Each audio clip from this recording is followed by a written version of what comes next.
Welcome in next class. तो इसके पूर्व क्लास में हम लोग देख रहे थे कि अध्याय 3 में तत्वों का वर्गीकरण व आवर्ती गुण।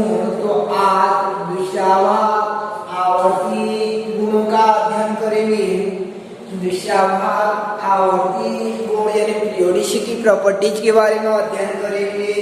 तो आवर्ती गुण का अभिप्राय रहता है कि ऐसे गुणधर्म जो बाएं से दाएं की ओर जाने पर कैसा परिवर्तन होते हैं, यानी निश्चित अंतराल के पश्चात परिवर्तन होने वाला गुणधर्म को आवर्ती गुण कहते हैं। इस आवर्ती गुण में हम लोग एक एक करके पढ़ेंगे। पहला परमाणु त्रिज्या के बारे में पढ़ेंगे, यानी एटॉमिक रेडियस की परमाणु त्रिज्या। दूसरा पढ़ेंगे हम लोग आयनन ऊर्जा, तीसरा इलेक्ट्रॉन बंधुता, चौथा विद्युत ऋणात्मकता। तो इनको एक एक करके अध्ययन करना है, यानी आवर्ती गुणों का एक एक करके हमको अध्ययन करना है। तो स्टार्ट करते हैं हम लोग परमाणु त्रिज्या से स्टार्ट करेंगे। परमाणु त्रिज्या से स्टार्ट करेंगे। एटॉमिक रेडियस परमाणु त्रिज्या ये पहला आवर्ती गुण हो जाता है। परमाणु त्रिज्या, तो परमाणु त्रिज्या या किसी भी आवर्ती गुण का अध्ययन करने के लिए सर्वप्रथम इसका परिभाषा को पढ़ा जाता है। पहले जो डेफिनेशन को पढ़ते हैं, दूसरे क्रम में उसका आवर्तिता को पढ़ा जाता है। आवर्तिता में होता है आपका कि आवर्तिता का अभिप्राय होगा कि वर्ग में ऊपर से नीचे गिराने पर क्या प्रभाव पड़ेगा, और आवर्त में बाएं से दाएं जाने पर क्या प्रभाव पड़ेगा। परिभाषा के बाद आवर्तिता के बारे में पढ़ते हैं कि आवर्तिता में बाएं से दाएं जाने पर क्या प्रभाव पड़ेगा, और वर्ग में ऊपर से नीचे गिराने पर क्या प्रभाव पड़ेगा।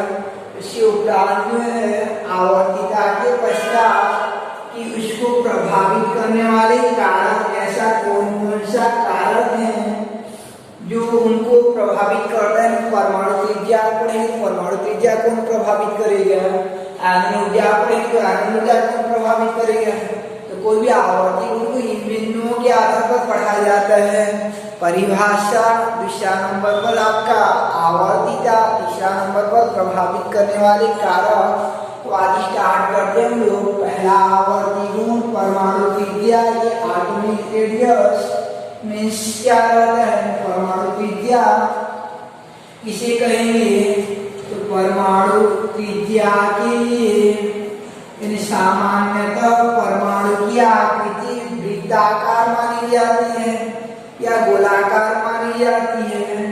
तो परमाणु त्रिज्या का अर्थ सामान्यतः किसी परमाणु के नाभिक से, सामान्यतः किसी परमाणु के नाभिक से बाह्यतम कोश तक की दूरी को परमाणु त्रिज्या कहते हैं। ये जो परमाणु की त्रिज्या बनती है उसके नाभिक को केंद्र बिंदु माना जाता है। नाभिक से अंतिम इलेक्ट्रॉन जिस कोश में परिक्रमा कर रहा है, अंतिम कोश तक की दूरी को परमाणु त्रिज्या कहते हैं। बाह्यतम कोश तक की दूरी को परमाणु त्रिज्या कहते हैं। ये वाला डिस्टेंस जो ये किसको फॉलो करेगा, आपका एटॉमिक त्रिज्या है। परमाणु त्रिज्या एटॉमिक रेडियस को शो करता है। तो परमाणु त्रिज्या मीन्स क्या हो जाएगा कि सामान्यतः परमाणु के नाभिक से बाह्यतम इलेक्ट्रॉन तक की दूरी को परमाणु त्रिज्या कहते हैं, या सामान्यतः परमाणु के नाभिक से बाह्यतम कोश तक की दूरी को परमाणु त्रिज्या कहते हैं। किसी परमाणु के नाभिक से बाह्यतम कोश तक की दूरी को परमाणु त्रिज्या कहते हैं, एटॉमिक रेडियस कहते हैं। तो परमाणु त्रिज्या इस प्रकार से हो जाता है कि नाभिक को केंद्र बिंदु मानेंगे। जैसे एक वृत्त की कल्पना करेंगे तो वृत्त के केंद्र पर नाभिक होगा, और बाह्यतम कोश यानी उसका जो परिधि होगा वो बाह्यतम कोश होगा। तो वहां तक का डिस्टेंस को क्या कहेंगे हम लोग, एटॉमिक रेडियस कहते हैं। जैसे कहीं पर एक खेल खेल रहे हैं, जैसे सर्कस देखने के लिए जाते हैं हम लोग, तो वहाँ पे जो सर्कस दिखाने वाला है उसको नाभिक माना जाए, तो उसके चारों जो व्यक्ति खड़े रहते हैं वो वृत्ताकार रहते हैं। तो उस जहाँ पे खेल दिखा रहा है और व्यक्ति जहाँ तक खड़े हैं उनके बीच की दूरी को क्या कहेंगे, परमाणु त्रिज्या कहते हैं। या जैसे कुर्सी दौड़ खेलते रहते हैं, तो कुर्सी जहाँ पर रहता है उसको नाभिक मानेंगे। तो जहाँ पे बच्चे दौड़ते रहते हैं ना, यानी कुर्सी के चारों ओर, वहाँ तक की दूरी को क्या कहेंगे, परमाणु त्रिज्या कहते हैं। या जैसे आपका क्लासरूम रहता है, तो शिक्षक को नाभिक माना जाए, तो अंतिम विद्यार्थी जिस डेस्क में बैठा रहता है वहाँ तक का डिस्टेंस को यानी दूरी को क्या कहेंगे, परमाणु त्रिज्या कहते हैं। तो इस प्रकार सामान्यतः किसी परमाणु के नाभिक से आतम कोश तक की दूरी को परमाणु त्रिज्या कहते हैं। किंतु क्वांटम यांत्रिकी या तरंग यांत्रिकी अवधारणा के अनुरूप जो है, किंतु क्वांटम या तरंग यांत्रिकी अवधारणा के अनुसार परमाणु जो पूर्णतः वृत्ताकार नहीं होते हैं। परमाणु में इलेक्ट्रॉन की गति जो है सब वृत्ताकार पथ में नहीं होती, अभी तो ऐसा तरंगीय रूप में इलेक्ट्रॉन परिक्रमा करता रहता है। नाभिक के चारों इलेक्ट्रॉन में तरंग के रूप में परिक्रमा करता रहता है, तरंगी की रूप का धारण करते हुए वो परिक्रमा करता रहता है। कभी जो दूरी ज्यादा हो जाएगा, कभी दूरी पास हो जाएगा। इसीलिए पहले वाला परिभाषा देना जो उचित नहीं रहता है कि नाभिक से महत्तम कोश तक की दूरी, क्योंकि वो दूरी जो बढ़ती जाती है, कभी जो पास होती जाती है, कभी जो बढ़ता जाएगा। तो इस प्रकार से निश्चित दूरी नहीं रहता है। इसलिए परिभाषा जो है किसी परमाणु की नाभिक से महत्तम कोश तक की दूरी को परमाणु त्रिज्या कहते हैं। उस परिभाषा को देने के लिए सामने एक सामान्यतः शब्द दिखाया जाता है और इस प्रकार परमाणु त्रिज्या का डेफिनेशन हो जाता है कि सामान्यतः लगभग इसको वृत्ताकार मान लेते हैं, सामान्यतः शब्द उपयोग करते हैं और इस प्रकार परिभाषा हो जाता है कि सामान्यतः किसी परमाणु की नाभिक से सामान्यतः किसी परमाणु के नाभिक से महत्तम कोश तक की दूरी को परमाणु त्रिज्या कहते हैं, एटॉमिक रेडियस कहते हैं। सामान्यतः किसी परमाणु के नाभिक से महत्तम कोश तक की दूरी को परमाणु त्रिज्या कहते हैं। अब ये परमाणु त्रिज्या का प्रकार देखते हैं, उसकी परिभाषा की बात तो इसके प्रकार होता है। परमाणु त्रिज्या दो प्रकार का होता है। परमाणु त्रिज्या के प्रकार, तो परमाणु त्रिज्या ये दो प्रकार का होता है। पहला होता है आपका वांडर वाल त्रिज्या बोलती है, यानी वांडर वाल त्रिज्या, पहला होता है वांडर वाल त्रिज्या और दूसरा सहसंयोजी त्रिज्या होता है। तो पहले देखते हो तो वांडर वाल त्रिज्या और उसके बाद दूसरा लिखेंगे सहसंयोजी त्रिज्या, यानी सहसंयोजी त्रिज्या के बारे में। तो पहले वांडर वाल त्रिज्या से परिचित हो जाते हैं। तो वांडर वाल त्रिज्या जो है वह यानी दो अणु, ये जैसे एक अणु रहता है आपका और ये वाला दूसरा अणु रहता है, तो ये एक अणु हो जाएगा और एक अणु हो जाता है। ये पहला अणु के दो परमाणु हो जाते हैं, एक परमाणु हो जाता है और ये दूसरा अणु के दो परमाणु हो जाते हैं। तो वांडर वाल त्रिज्या के लिए दो अणुओं का चयन किया जाता है और ऐसे दो अणुओं का चयन किया जाता है, ऐसे दो अणुओं का चयन करते हैं जो समीपवर्ती रहते हैं। जैसे एक तत्व में बहुत से अणु रहेंगे, एक अणु हो जाएगा, एक अणु हो जाएगा, बहुत से अणु हो जाते हैं, लेकिन ऐसे दो अणुओं का चयन किया जाता है जो निकटस्थ यानी समीपस्थ हो, जो पास पास रहते हैं, उन दो अणुओं का चयन किया जाता है। ऐसे दो अणुओं का चयन करेंगे जो समीपवर्ती रहती हैं और उन समीपवर्ती अणुओं के समीपवर्ती परमाणुओं का चयन करेंगे। जैसे मैं ये परमाणु को 1 2 3 4, तो समीपवर्ती परमाणु करने का अभिप्राय रहेगा कि ये दूसरा तीसरा वाला अणु जो है निकटस्थ रहते हैं, दूसरा तीसरा अणु जो है पास पास रहेंगे, दूसरा तीसरा अणु जो है आपका पास रहेगा, तो ये दूसरा तीसरा परमाणु जो है वो पास पास रहेगा। दो पास पास अणुओं के पास वाले परमाणुओं का चयन किया जाता है, यानी समीपवर्ती अणुओं के समीपवर्ती परमाणुओं का चयन किया जाता है। जैसे दो व्यक्ति खड़े हैं तो दोनों को दो अणु माना जाए और उनके हाथ हाथ को परमाणु माना जाए, तो ऐसे दो हाथ का चयन करेंगे, इस व्यक्ति का और दूसरा व्यक्ति का, ऐसे दो हाथ का चयन करेंगे जो पास पास रहते हैं। तो ऐसे दो यानी समीपवर्ती परमाणुओं का चयन करते हैं और इस समीपवर्ती परमाणुओं के नाभिकों के बीच का दूरी को निकालते हैं, यानी ये परमाणु और ये परमाणु के नाभिकों का बीच की दूरी को निकालते हैं और इस दूरी का आधा कर देते हैं, यानी दूरी का आधा कर देते हैं और इसी आधा दूरी को कहा जाता है, यानी आधा दूरी को कहा जाता है वान डेर वाल त्रिज्या कहते हैं। ये रेडियस जो है आपका वान डेर वाल त्रिज्या हो जाता है, वान डेर वाल त्रिज्या हो जाता है। ये जो यानी नाभिकों की दूरी के आधा को वान डेर वाल त्रिज्या कहा जाता है। इसके लिए क्या किया जाता है, दो अणु का चयन करेंगे और दोनों अणु पास पास होना चाहिए। उसके बाद क्या करेंगे, दूसरा काम की उसके पास पास अणु का परमाणु का चयन करेंगे। जैसे दूसरा तीसरा परमाणु पास पास है तो दो समीपवर्ती अणुओं के समीपवर्ती परमाणुओं का चयन करते हैं। इसके उपरांत जो है उनके नाभिकों का बीच की दूरी को निकालते हैं, नाभिकों का बीच का दूरी हो जाएगा। अब दोनों पास पास परमाणुओं के नाभिकों का जो दूरी रहता है उसका आधा निकालते हैं, आधा दूरी को क्या कहा जाता है, वान डेर वाल त्रिज्या कहते हैं।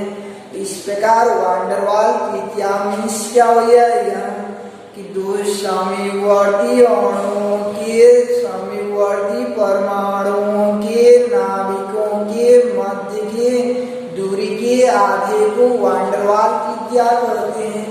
दो समीपवर्ती अणुओं के समीपवर्ती परमाणुओं के नाभिकों के मध्य के दूरी के आधे को वान डेर वाल त्रिज्या कहते हैं। यानी ऐसा दोनों का चयन करते हैं जो कि पास पास रहते हैं, तत्पश्चात उनके पास पास वाले परमाणु का चयन करेंगे और पास पास परमाणु के नाभिकों का दूरी को निकालेंगे और दूरी का जस्ट आधा कर लेते हैं, हाफ करते हैं और उस दूरी के आधे को क्या कहते हैं, हम लोग वान डेर वाल त्रिज्या कहा जाता है, वान डेर वाल रेडियस कहते हैं। जैसे ये रूम में दो फैन है तो ये अणु हो गया और बगल वाला रूम में दो फैन अणु, यानी बगल वाला रूम में दो फैन है तो वो दूसरा अणु हो गया। तो ये पहले अणु में दो परमाणु, दोनों पंखा जो एक एक परमाणु है, और दूसरे में दो पंखा है, दोनों जो है यानी दो परमाणु हो गए। तो ये पंखा का बीच वाला भाग यानी नाभिक और उसके दूसरे अणु के एक ऐसा पंखा का चयन करेंगे जो इसके पास रहता हो, तो इसके सेंटर और उसके सेंटर के बीच का दूरी को निकाल लेंगे और दूरी के आधे को क्या कहेंगे, वान डेर वाल त्रिज्या कहेंगे। या जैसे ये आपका यानी वान डेर वाल त्रिज्या के लिए जो है, जैसे मान लीजिए एक अणु है और ये अणु है तो दोनों अणुओं को मिलाएंगे, उसके बाद जो है एक परमाणु हो जाएगा और एक परमाणु हो जाएगा, दोनों के बीच का दूरी निकाल लेंगे और दूरी के जस्ट आधा को क्या करेंगे, वान डेर वाल त्रिज्या कहते हैं। इस प्रकार वान डेर वाल त्रिज्या मीन्स हो जाएगा कि दो समीपवर्ती अणुओं के समीपवर्ती परमाणुओं के नाभिकों के मध्य के दूरी के आधे को वान डेर वाल त्रिज्या कहते हैं। इस प्रकार पढ़े आज हम लोग पहला परमाणु त्रिज्या का डेफिनेशन को पढ़े। तो परमाणु त्रिज्या मीन्स क्या हो गया था कि परमाणु त्रिज्या सामान्यतः परमाणु के नाभिक से बाह्यतम कोश तक की दूरी को परमाणु त्रिज्या कहते हैं। और उसके प्रकार में पहला वान डेर वाल त्रिज्या की दो निकटवर्ती अणुओं के निकटवर्ती परमाणुओं के नाभिकों के मध्य की दूरी के आधे को वांडरवाल त्रिज्या कहते हैं। तो यह है आपका वांडरवाल त्रिज्या। इसमें दो ठो अणु दिख रहा है, फिर उसके पास पास वाले परमाणु का चयन करेंगे, फिर बीच का दूरी को निकालेंगे। दूरी के आधे को क्या कहते हैं? वांडरवाल त्रिज्या कहते हैं। अब देखते हैं हम लोग दूसरा सहसंयोजी त्रिज्या मीन्स क्या रहता है, सहसंयोजी त्रिज्या किसे कहते हैं? तो सहसंयोजी त्रिज्या यानी कोवेलेंट रेडियस। दूसरा सहसंयोजी त्रिज्या किसे कहेंगे? सहसंयोजी त्रिज्या किसे कहा जाता है? दूसरा आपका सहसंयोजी त्रिज्या। तो सहसंयोजी त्रिज्या,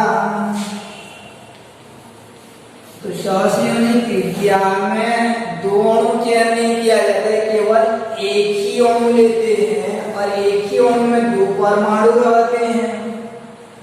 तो इसमें ये अनिवार्यता या बाध्यता रहती है कि दोनों परमाणु जो है यानी एक अणु के दोनों परमाणु आपस में सहसंयोजी बंध द्वारा संबद्ध रहना चाहिए, सहसंयोजी बंध द्वारा आबद्ध रहना चाहिए।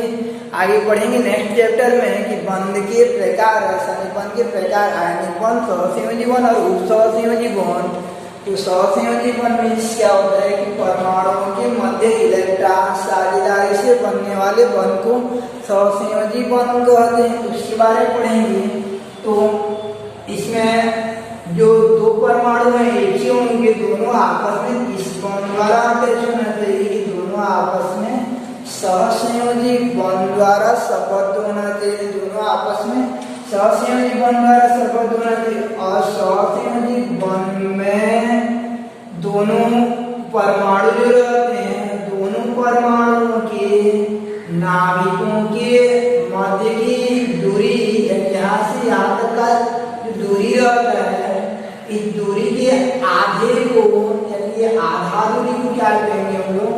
दूरी के आधे को सहसंयोजी त्रिज्या कहा जाता है, यानी सहसंयोजी त्रिज्या कहते हैं, सहसंयोजी त्रिज्या कहा जाता है।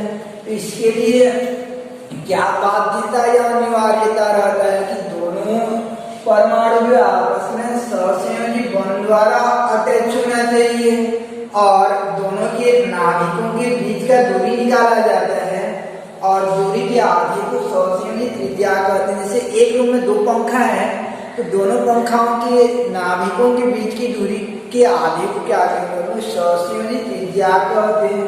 तो अनिवार्यता या बाध्यता क्या रहती है इसमें कि दोनों परमाणु जो है आपस में सहसंयोजी बंध द्वारा जुड़े रहना चाहिए। इस प्रकार डेफिनेशन हो जाता है कि सहसंयोजी बंध द्वारा संबद्ध दो परमाणुओं के नाभिकों के मध्य के दूरी के आधे को सहसंयोजी त्रिज्या कहते हैं। सहसंयोजी बंध द्वारा आबद्ध या सहसंयोजी बंध द्वारा संबद्ध दो परमाणुओं के नाभिकों के मध्य की दूरी के आधे को सहसंयोजी त्रिज्या कहते हैं। अर्थात सहसंयोजी बंध द्वारा जुड़े दो परमाणुओं के नाभिकों के मध्य की दूरी के आधे को सहसंयोजी त्रिज्या कहते हैं।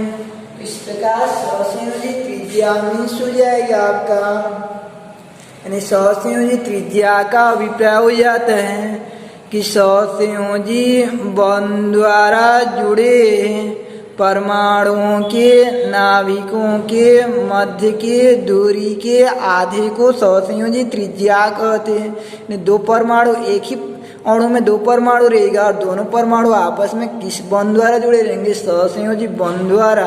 तो उनके नाभिकों के मध्य की दूरी के आधे को क्या कहेंगे? सहसंयोजी त्रिज्या कहते हैं। तो सहसंयोजी बंध द्वारा जुड़े परमाणुओं के नाभिकों के मध्य की दूरी के आधे को सहसंयोजी त्रिज्या कहते हैं।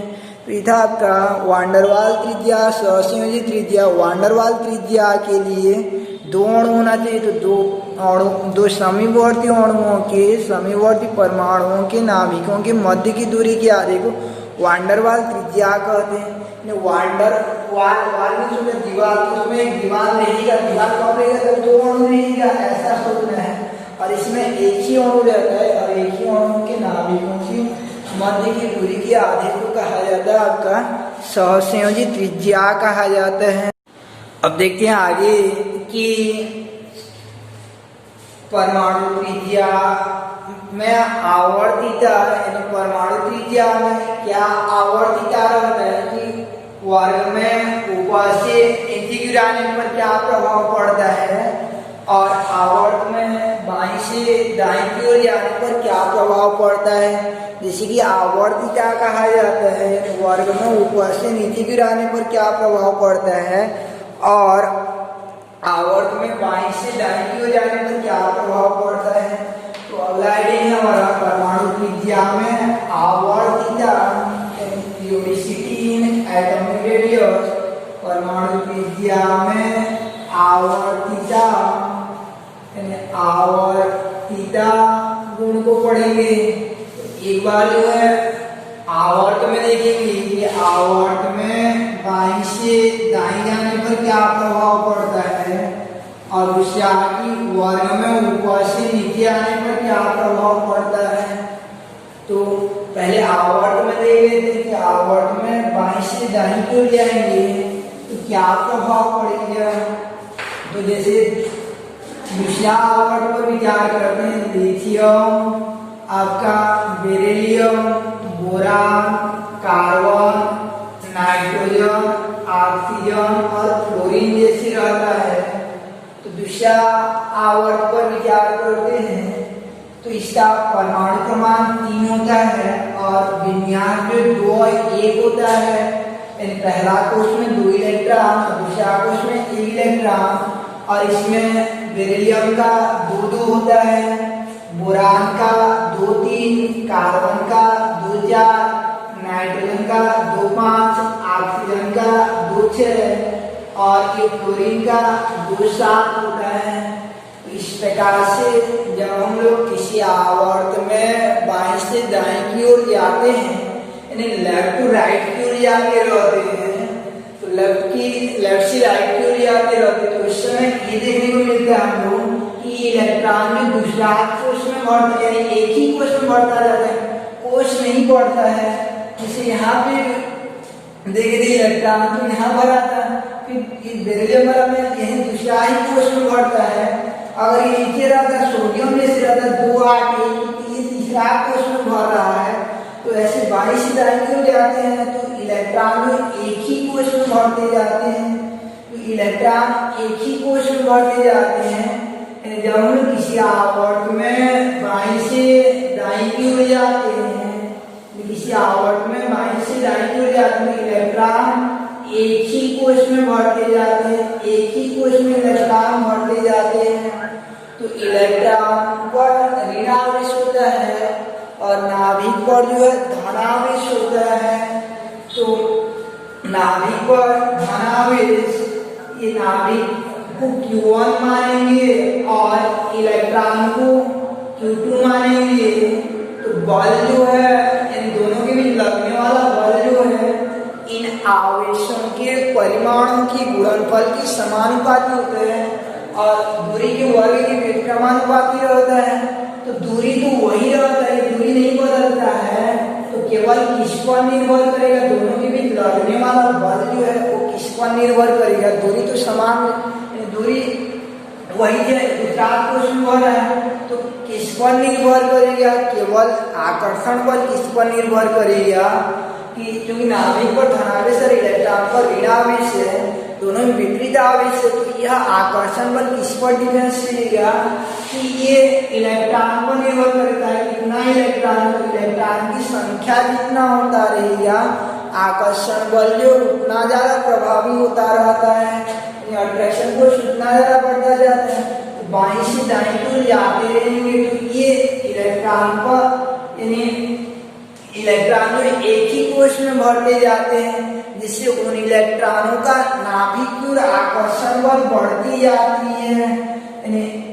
नाभिक की ओर आकर्षण बल बढ़ती जाती है, अर्थात इलेक्ट्रॉन नाभिक की ओर खिंचवाते रहते हैं, आकर्षित होते जाते हैं, जिससे परमाणु त्रिज्या में अपेक्षित कमी महसूस होती है। धीरे धीरे परमाणु त्रिज्या जो कम होती जाती है, धीरे धीरे परमाणु त्रिज्या जो कम होती जाती है, क्योंकि इलेक्ट्रॉन एक ही कोश में बढ़ते जाते हैं, तो उन इलेक्ट्रॉनों का नाभिक की ओर अट्रैक्शन फोर्स यानी आकर्षण बल जो बढ़ता जाता है, और आकर्षण बल बढ़ता जाएगा तो उसी स्थिति में परमाणु त्रिज्या में अपेक्षित कमी प्रतीत होती है, यानी धीरे धीरे परमाणु त्रिज्या जो है कम होता जाता है।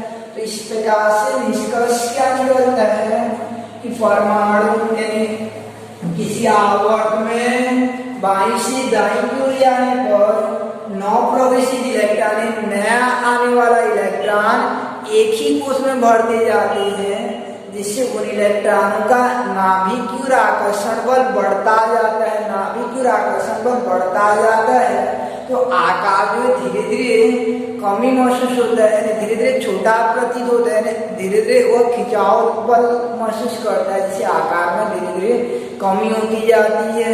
तो इस प्रकार से ये आवर्तिताओं में पहला आवर्त में क्या हो जाएगा कि किसी आवर्त में बाईं से दाईं की ओर जाने पर 9 प्रवेशित इलेक्ट्रॉन एक ही कोश में भरते जाते हैं, जिससे उन इलेक्ट्रॉनों का नाभिक की ओर आकर्षण बल बढ़ती जाती है। परिणामतः परमाणु त्रिज्या में क्रमशः कमी होती जाती है। तो बाईं से दाईं की ओर जाने पर परमाणु त्रिज्या में कैसा हो रहा है, कमी होती जाती है, कमी होती जाती है। कारण क्या रहता है कि इलेक्ट्रॉन एक ही कोश में बढ़ते जाते हैं, जिससे आकार क्या होता जाएगा, आपका कम होता जाएगा। इसलिए लिथियम का आकार बढ़ा रहेगा, बेरिलियम से बेरिलियम को बढ़ा रहेगा, बोरान से उधर वाला का आकार भी धीरे धीरे छोटा होता जाता है, लेस देन होता जाता है। तो जैसे हम लोग ये देखेंगे, जैसे टीचर को यानी शिक्षक को नाभिक माना जाए और विद्यार्थी आकर डेस्क में बैठेंगे तो टीचर पढ़ाए नाभिक है, विद्यार्थी आते जाएंगे एक ही डेस्क में बैठते जाएंगे, एक ही डेस्क में बैठते जाएंगे। जैसे विद्यार्थी पहला वाला आ रहा है और पहला डेस्क में बैठ रहा है, दूसरा वाला आ रहा है पहला डेस्क में बैठ रहा है, तीसरा वाला आ रहा है पहला डेस्क में, ऐसे आते जाते हैं पहला डेस्क में सब बैठते जाएंगे। तो उनका शिक्षक की ओर ध्यान क्या रहता है, बहुत ज्यादा रहता है, आकर्षण बहुत ज्यादा होगा, क्योंकि इलेक्ट्रॉन एक ही कोश में भरे हुए हैं और दूरी यानी पहले नहीं बदलती है, तो उतना जो रहता है तो आकर्षण या खिंचाव क्या होता जाएगा, बढ़ता जाएगा, जिससे आकार में क्या होता जाता है, क्रमशः कमी होता जाता है। अब थोड़ा सा देख लेते हैं हम लोग, ऑफ टू बॉटम लेयर रहेंगे, ऊपर से नीचे की रहेंगे तो क्या प्रभाव पड़ेगा, यानी वर्ग में ऊपर से नीचे की आते जाते हैं क्या प्रभाव पड़ेगा, इस वर्ग में ऊपर से नीचे की आते जाएंगे, वर्ग में ऊपर से नीचे की आते हैं तो वर्ग में जैसे कल्पना करते हैं, जैसे लिथियम पहला वर्ग, lithium, sodium, potassium, rubidium, caesium और फ्रांसियम है। तो अगर ऊपर से नीचे की आते जाते हैं, ऑफ टू बॉटम लेयर आते जाते हैं, तो इलेक्ट्रॉन जो है नया कोश में बढ़ता जाता है। लिथियम का जैसे 2 1 होता है, सोडियम का 2 8 1 होता है, और पोटेशियम का हो जाता है आपका 2 8 8 1 हो जाता है। रुबिडियम का होता है 2 8 और 18 और 8 1 हो जाता है, 2 8 18, और सीजियम का हो जाता है 2 8 18 18 8 1 हो जाता है, और फ्रांसियम का हो जाएगा 2 8 18 32 18 8 1।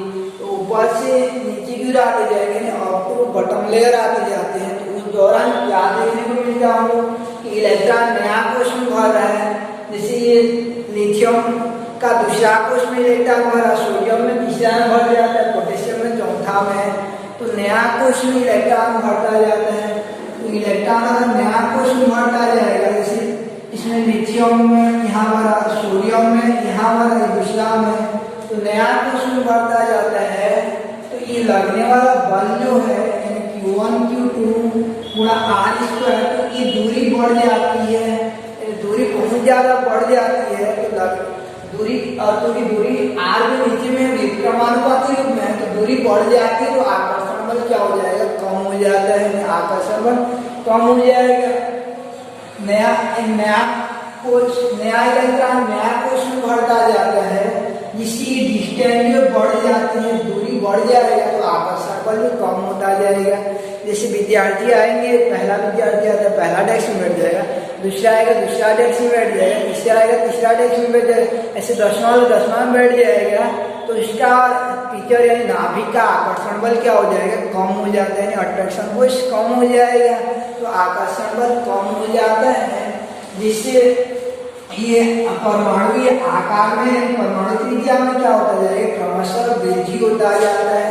तो ये लिथियम का आकार छोटा रहेगा, सोडियम का और थोड़ा बढ़ जाएगा, पोटेशियम का और थोड़ा बढ़ जाएगा, सीजियम का और थोड़ा, रुबिडियम का और थोड़ा बढ़ जाएगा, और सीजियम का और बढ़ जाएगा, और लिथियम का और बड़ा आकार हो जाएगा। तो अप टू बॉटम लेयर आते जाते हैं, तो आकार में क्या होता जाता है, एलिवेशन होता जाता है, आकार में क्रमशः वृद्धि होता जाता है। तो इस प्रकार से किसी वर्ग में ऊपर से नीचे गिराने पर, किसी वर्ग में ऊपर से नीचे गिराने पर नौ प्रवेशी इलेक्ट्रॉन में कोश में बढ़ते जाते हैं। इसी इलेक्ट्रॉनों का नाभिकीय आकर्षण बल कम होती जाती है, परिणामतः परमाणु आकार या परमाणु त्रिज्या में क्रमशः वृद्धि होती जाती है। यानी किसी वर्ग में ऊपर से नीचे गिराने पर नौ प्रवेशी इलेक्ट्रॉन नए कोश में बढ़ते जाते हैं, इसी इलेक्ट्रॉनों का नाभिकीय आकर्षण बल कम होती जाती है, परिणामतः परमाणु आकार में क्रमशः वृद्धि होती जाती है। तो जैसे आप देखें हम लोग अभी कि वर्ग में ऊपर से नीचे गिराने पर आवर्तिता में क्या प्रभाव पड़ा, और उसके पहले आवर्त में है कि आवर्त में बाईं से दाईं की ओर जाने पर नौ प्रवेशित इलेक्ट्रॉन नए कोश में नए प्रवेशित इलेक्ट्रॉन एक ही कोश में बढ़ते जाते हैं, जिसके परिणाम तो इन इलेक्ट्रॉनों का नाभिकीय आकर्षण बल बढ़ती जाती है, फलस्वरूप परमाणु त्रिज्या में क्रमशः कमी होती जाती है। बाईं से दाईं जाने पर और वर्ग में ऊपर से नीचे गिराने पर नौ प्रवेशित इलेक्ट्रॉन एक ही कोश में फिर नए प्रवेशित इलेक्ट्रॉन नए कोश में बढ़ते जाते हैं, जिसके परिणामतः इन इलेक्ट्रॉनों का नाभिकीय आकर्षण बल कम होती जाती है, फलस्वरूप परमाणु त्रिज्या में वृद्धि होती जाती है। तो आकर्षण कम रहेगा तो यानी आकर्षण कम रहेगा तो आकार बढ़ जाता है, और आकर्षण ज़्यादा रहेगा तो आकार में कमी हो जाता है। नेक्स्ट क्लास में हम लोग स्टार्ट करेंगे परमाणु त्रिज्या को प्रभावित करने वाले कारक क्या क्या रहते हैं, और उसके बाद अगला आवर्ती गुण आयनन ऊर्जा या आयनन विभव के बारे में।